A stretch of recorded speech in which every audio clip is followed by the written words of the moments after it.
রাজধানীর এভারকেয়ার হাসপাতালে চিকিৎসাধীন বিএনপি চেয়ারপারসন ও সাবেক প্রধানমন্ত্রী বেগম খালেদা জিয়াকে ভেন্টিলেশনে রেখে চিকিৎসা দেওয়া হচ্ছে বলে জানিয়েছেন চিকিৎসকরা। সর্বশেষ চিকিৎসা আপডেট এ তথ্য জানিয়েছে তার জন্য গঠিত দেশীয় ও বিদেশি বিশেষজ্ঞদের সমন্বিত মেডিকেল বোর্ড। গতকাল সন্ধ্যায় এই সম্পর্কিত বিবৃতি গণমাধ্যমে পাঠান বিএনপির মিডিয়া সেলের সদস্য সাইরুল কবির খান। মেডিকেল বোর্ডের সর্বশেষ তথ্যে বলা হয়, খালেদা জিয়ার শ্বাসকষ্ট বেড়ে যাওয়া, রক্তে অক্সিজেনের পরিমাণ কমে যাওয়া এবং কার্বন ডাই অক্সাইডের বৃদ্ধি দেখা দেওয়ায় তাকে প্রথমে হাইফ্লো ন্যাজাল ক্যানুলা ও বিআইপিএপি মেশিনে রাখা হয়েছিল।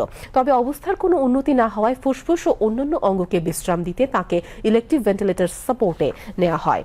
এতে আরও বলা হয়, দেশীয় ও বিদেশি বিভিন্ন শাখার বিশেষজ্ঞ নিয়ে গঠিত মাল্টিডিসিপ্লিনারি মেডিকেল টিম প্রতিদিন খালেদা জিয়ার শারীরিক অবস্থা নিবিড়ভাবে পর্যবেক্ষণ করে প্রয়োজনীয় চিকিৎসা দিচ্ছে।